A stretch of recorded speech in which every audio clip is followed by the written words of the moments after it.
Hey everyone, welcome to Locked On Lakers for Friday. Brian Kamenetzky and Andy Kamenetzky. Andy, it was a dumpster fire, a tire fire of a 2021-22 season for the Lakers and Lakers fans, but at least it finished with a happy ending. The Boston Celtics lost. That's next on Locked On Lakers. You are Locked On Lakers, your daily Los Angeles Lakers podcast. Part of the Locked On Podcast Network, your team every day.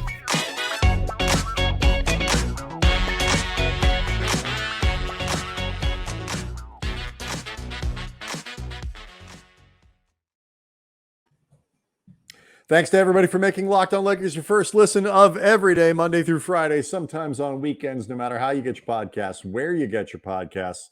Fresh Lakers content is always available for you, never behind a paywall.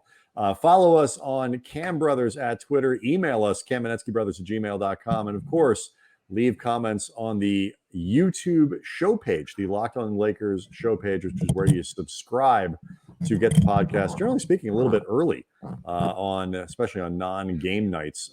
It's well worth the price of the subscription, Andy, which is free. So championship odds are already out for the 2023 championship. We'll tell you where the Lakers are there, courtesy of our friends at Bet Online. LeBron James put out a mixtape of Anthony Davis. That was interesting. But let's talk first about at least a good finish to the season. The Celtics didn't win a title. That would have been just the worst way for it to finish for Lakers fans.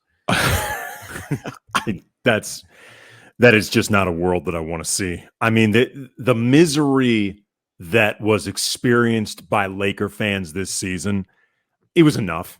Mm-hmm. I mean, honestly, it was enough. And I would say for any fan base that was not the Celtics, like I think even say the Kings or the Blazers, or pick other teams that either the Suns currently or historically don't like the Lakers. I think even they would be like, all right, you know what?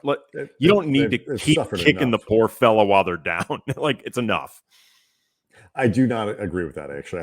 I think most places are more than happy to continue the kicking of the Lakers fans.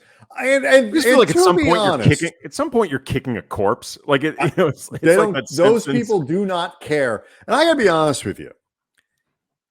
I don't blame them. And I say that as a compliment to Lakers fans, because Lakers fans are arrogant, entitled, and all of those things. And do you know why?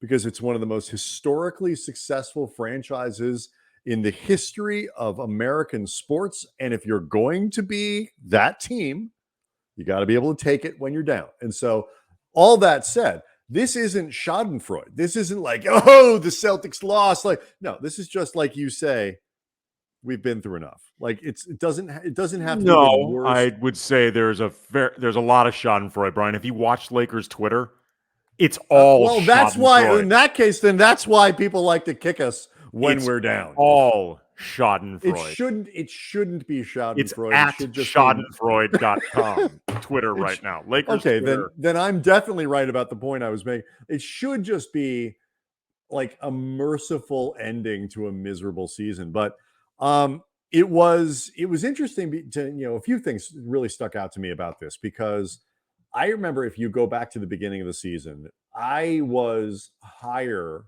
on Golden State's chances than you. Yes. I did not have them winning a title. I didn't have them getting out of the Western Conference. So it's not like I was like on this from the start. But I think, everybody kind of missed a few things about what their potential upside was. Guys coming back healthy, guys like Kuminga, contributing, and so on and so on and so on. We all saw how they got there. Do you think there's any lesson in there for the Lakers, and for like an encouraging note for Lakers fans, just to kind of look at it and say, like, hey, you can get out there and outperform expectations in very meaningful ways? Because as we'll get into with the championship odds for next year, the Lakers are, I wouldn't say quite middle of the pack, but they're they ain't at the front of it. Well, I mean, it's interesting when you said, insofar as things that people didn't see coming, like Klay Thompson, how he would perform, that was Mhm. impossible to predict. Correct. He had been off for 2.5 seasons Mhm. with major lower extremity injuries. At an age where he's not old, but he's not young either. So, part of my I don't even want to say skepticism about Golden State as much as just I don't know what to make of them. There's only so much I can buy into it. Was the idea of I have no idea when Clay is going to come Right. back, And Steph had much been less banged. Steph had been banged up a lot, and right. Draymond had been seemingly declining very Right. quickly, and there was a lot going on there. Wiggins last season was fine, but not great. There was still a question of what is Jonathan Wiseman, who as it turned out didn't play this Didn't season play, at all. yeah. What was he going to look like this year? Kuminga, Moody, guys like that were question marks. Otto Porter Jr., this was the one season he has stayed healthy. Mhm. Jordan Poole was showing signs of improvement, but he definitely took a pretty definitive leap this season. So there were a lot of things that, to be fair to people that didn't see this coming with Golden State this year, I think you could reasonably say there was no way to see coming unless you were really close to the team. Yeah. But I think the idea that you never quite know is something that this season, with so many unknowns for the Lakers, and it is not an apples to apples comparison because Golden State had a lot more structure heading into this season than, at least right now, we know the Lakers having. But Boston, for example, ended up certainly outperforming the first half of their season when things were off to a brutal start and they kept Yeah. hovering Go around back to 500. November, December. People are talking about breaking up Jaylen Brown and Jason Right. Tatum. Right. And those guys finally ended up clicking together. I think Ime Udoka found really good ways to use them, make them thrive. I think just more time together, continuity is always a plus. And they ended up outperforming certainly what people thought in November or December. So just again, you never quite know. And that can be a good sense of comfort for the Lakers. I it's interesting you say that because I think what that says, it's a little bit like the Daryl Morey kind of philosophy of if you have a 10 or 15% chance. And a lot of things broke the way the Warriors, this is true of every team that wins a title. You need a great degree of luck to get from point A to point Z. They got a lot of luck and things generally broke their way when the players were on the floor together. They were obviously a very good unit. Steph got hurt. They lost some games. They fell out of the top spot or whatever. But if they were intact, people could tell, like, oh, wow, this is a good team. So, like, if you can have that 15% chance, if you can have a 10%, a 20%, where you're not at all banked like to walk your way to the finals, stuff happens. Guys get hurt. Teams fall apart. Strange things. Teams don't gel. Teams like the Lakers just completely dissolve. It does. I would say it's kind of an argument for people who think if you can open that window a little bit and it's worth being aggressive this off season to trade the picks, to do something, to push chips into the table in an effort to go ahead and try to win. Because if you can do it, stuff like this can happen. So when after the break, I want you to kind of respond to that. Like, does this season, the way the Warriors ended up going on and winning, give you any kind of incentive or reason to think that would be a good strategy for next year? We'll do it next. Locked On Lakers brought to you by BetOnline, your number one source for all your betting stats and sports info. Find all the latest sports developments, league reviews, and news, including NHL playoffs, baseball, boxing, NFL futures, MMA, and more. As we've discussed, the NBA season is already in the books, but it is never too late to start looking ahead for next season. Get ahead on your title predictions right now, courtesy of our friends at BetOnline. Golden State 11-2 favorites to now repeat as champions. Boston coming in at 6-1. Brooklyn Nets 7-1. Clippers 8-1. And the Lakers at 20-1. You can also bet on who is going to be the NBA 2K23 cover athlete, your betting favorite currently. I think this would be pretty cool. Ja Morant, Nikola Jokic right behind him. Ja Morant at 3-1, Nikola Jokic at 9-4 odds, Joel Embiid 7-2, Jason Tatum 4-1, Steph. These odds might jump up, so get him now. 9-2. He could be a popular guy. LaMelo Ball at 28-1. Bet Online is your continued source for all your sporting wagering information, from live betting to playoffs, esports, and more. Head to the website today. Use your mobile device. Learn more about the trends in action. Bet Online, where the game starts. Interesting, Andy, that the before we dive back into this question that I asked you about the Lakers and reconstruction, it's worth noting that today is the 12th anniversary of the Lakers beating the Celtics. Yes. Back in 2010. Yep. So there's that. Wow. That was, I mean, we covered that series closely, traveling back and forth, stuff like that. Mm-hmm. That was a really fascinating series to watch. And, It was. Kind of like what we saw with Boston down the stretch of this one, but in this case, it was both teams just gassed, man. Like, I have never seen a more just purely physical finals, up close, but I'm not even sure of recent memory than Lakers Celtics that year. I mean, it was like a heavyweight boxing match, but 7 in a row. It was that finals changed the way I look at other finals now, at the NBA finals, at the Stanley Cup playoffs, and all these things. There's all sorts of hot takery just crushing Jason Tatum, and he choked, and look, he didn't have a good series. I'm not trying to.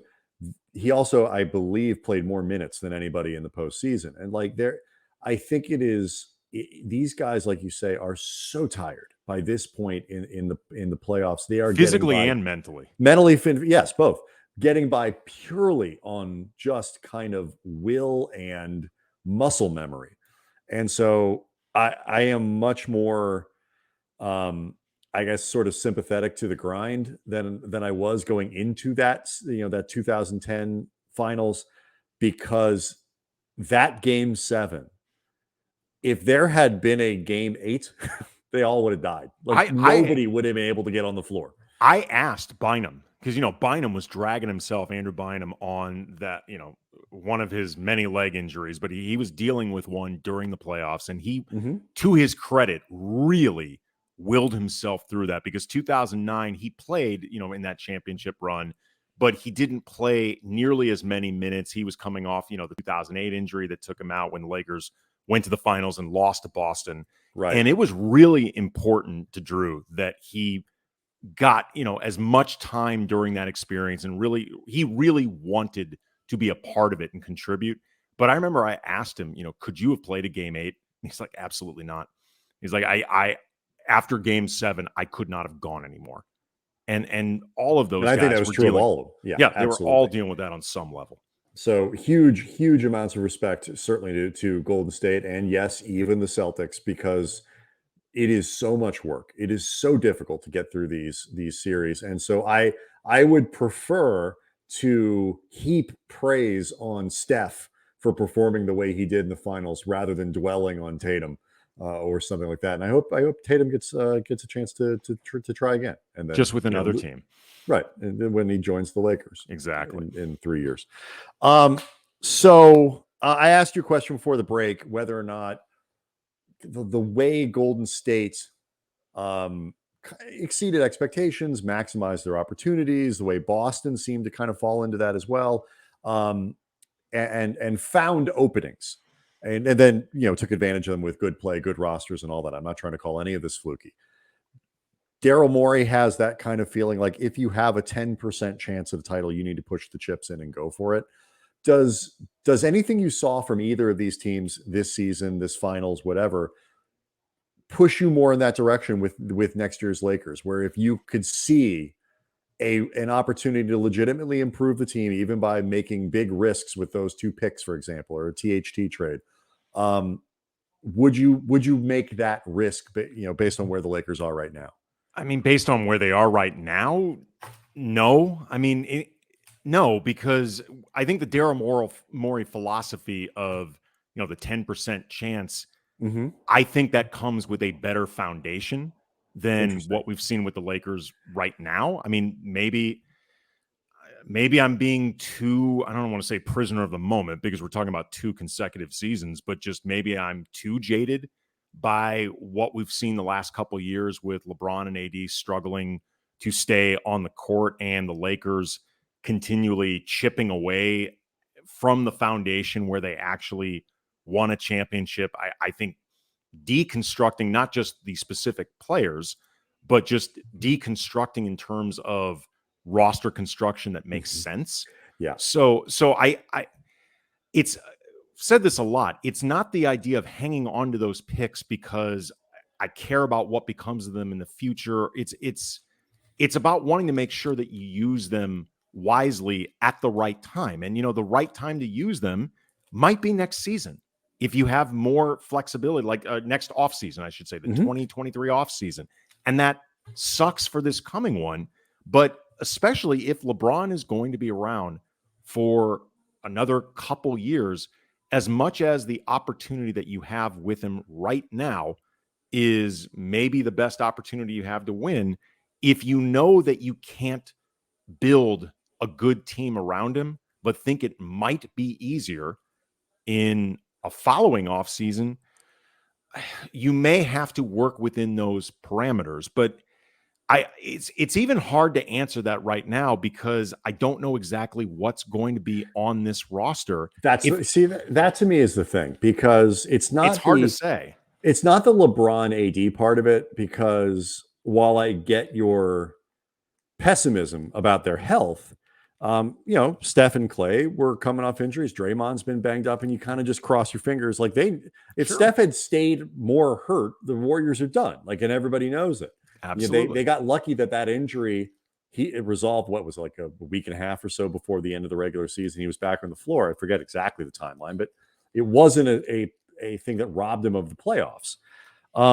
The biggest difference, though, is the Warriors and the Celtics had a different infrastructure underneath their stars, and the Lakers don't have that. And that to me is the part that makes me more skeptical about going quote unquote all in, is that there's nothing behind those 2 guys of note, where the Warriors had Wiggins, and they were able to bring in Otto Porter, and they had Kuminga, and then Jordan Poole turned out to be quite a thing, and all that. The Celtics have tons of depth up and down that roster. That's what would make me worried. The other thing that jumped out to me about this, I think they spent $340 million tax inclusive this year. It could bump up, I read today, over $400 million next year if they keep the gang together.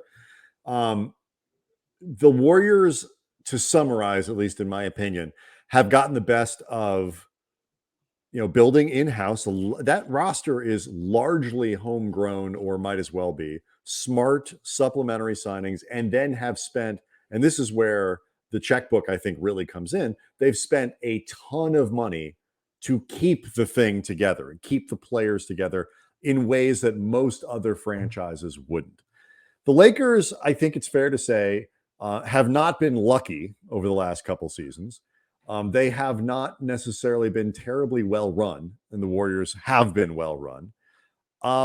And while they have spent a lot of money, their payroll was quite high this year. Their tax bill is quite significant. They also cut some corners financially. I don't think there's any question about that, both as an organization with the infrastructure and literally with the roster. I don't think the Lakers are as well run as the Warriors, but I guess they could be. They certainly could get lucky. The place where I will sort of perpetually wonder about them is the checkbook part, where on paper, the Lakers, because they're worth multiple billions of dollars, ought to be in a position where they spend like Golden State, but their owners sort of only get that equity if they don't own the team anymore. And so they'll get close, I guess, but I think they can do like 2.5 of 3. I don't know if they'll ever be able to really spend or be willing to spend that way in the same way that the Warriors do. I would settle for being as well run as they are. It would be helpful. I mean, it would be. That and discovering a tech bro cousin would be very, very helpful. Jocko bus. Yeah, it would be really, really nice. All right, let's talk about LeBron sending out mixtapes of his teammate Anthony Davis. We'll do that next. So I want to let people know, Andy, there is a very important listener survey that we've got out there on the Locked On Network to help make the podcasts even better. You go to lockedonpodcast.com/survey right now to get started. It does not take long. And if you do it, you qualify for a chance to win one of 10 $100 Ticketmaster gift cards. It really does help the network learn how to make these shows better. Other shows, I mean, our show really can't be improved upon, but the other ones, there are a lot of shows on the network. So if you could do that, it would be quite helpful to everybody. Again, lockedonpodcast.com/survey. You asked me, Andy, before the show started, when we were talking about this mixtape, do you think LeBron sent it out, one of these great highlight tapes, to hype AD for himself, hype AD for the fans, or to get on AD's ass? And I believe the answer is yes. Just whatever. If there is a potential reason, the answer is yes. The answer is yes. Was he trying to hype up AD? Remind him who he is, what he has been? I do believe that is true. Was he raising the stakes and kind of putting a little pressure on him to kind of get back to that level? Absolutely. Was he maybe hopefully trying to make himself feel a little better about himself? Yeah, probably. First of all, when you watch that mixtape, it is a reminder that when AD is right and healthy and on the court and in the zone, that dude is pretty damn awesome. Mm-hmm. But it's also a reminder watching this mixtape of why you can't feel entirely settled with AD all the time, because it feels like it's there, but you never quite know how long it's going to be there. And you never quite know exactly what version of AD is going to be there when he is there. The baseline is always pretty good. I mean, AD being below his own standards is still better than 95% of the league. Oh, if he plays enough games last year, he's still an all-star. Right. But I'm saying, exactly. Like AD last season did not play up to his standards. He played below them. Below his standards still smokes most of the league. Mm-hmm. But the difference between AD below his standards, still smoking the rest of the league, and AD being where he wants to be, where LeBron wants him to be, where Laker fans wants to be, it's a tangible difference that can make a lot of impact for this team. Yeah, well, it's more importantly where the Lakers need him to be. But I think when you read the little note that LeBron put on his IG, I think it's hard to say that this isn't one of these things where he's laying down a marker early for AD. Don't get it twisted, or get it twisted if you want to. He means it's a typo. In due time, he'll remind you once again why he's him. And I can't wait for it to be unleashed. He's almost talking about him like he's Jesus. A lot of he's and hims in there. But I don't think it's accidental that I think this is putting down a little bit of a marker of this is the dude that you need to be if you want the kind of respect, if you want the kind of shine, if you want this team to go where you want it to go. And oh, by the way, we need it. It's hard for me to think this is accidental. Well, the timing of all this, I mean, a couple shows ago, we had mentioned that AD had that 8-second clip come out of him saying that he hadn't shot a ball since April 5th, and Lakers Twitter lost its mind. And, this became a big sports media story locally and nationally. Then AD all of a sudden ends up working out with Lethal Shooter. There's that picture of them at the Lakers facility. This is also coming right on the heels of LeBron doing a shirtless workout video and, letting everybody know that he still loves the rise and grind, even though he's 48 years sending out old. the tweets about how he can't wait until next year. But LeBron was in full, demonstrative workout mode. I like the language of it though, because it's not dude, it's not like, behind the scenes, like leaking, this guy has problems, needs to get his bleep into the gym, whatever. It's, I'm going to pump you up. I'm going to kill you with kindness, so to speak, and set the bar with praise and make you go meet it. And I would expect, I think, a lot of this between now and training camp, a lot of getting into training camp, LeBron James talking about how good Anthony Davis is, how big he's going to be this year, how he's going to win an MVP, and all this kind of stuff. Like, I think this could very well be the beginning of a long offseason trend of LeBron as Anthony Davis's hype man.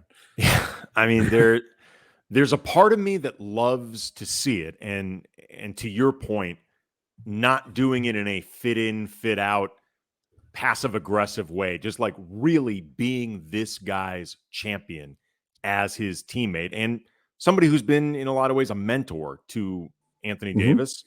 So there's a part of me that really likes that. There is also a part of me that is a little bit concerned that it may require almost 39-year-old LeBron James to get AD in a space where he's doing the proper summer workouts with AD in his prime. Like, I'm not going to lie, there's a little bit about that I'm like, should this be necessary? Well, yeah, I mean, but like, so it's just that it's that extra 3% or 5% that isn't even so much like that Davis, of just unlocking something that's just a little extra that either Davis wasn't aware of, an attitude and whatever it is. I mean, I'm sure Anthony Davis normally does plenty of working out in the off season, but there's that consistent, it's that 5% that turns him from all-star to mixtape that they need all the time.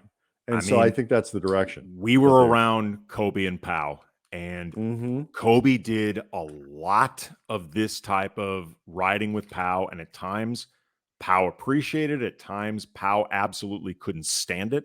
But either way, Kobe was generally not mixtape. He was more you suck, white swan.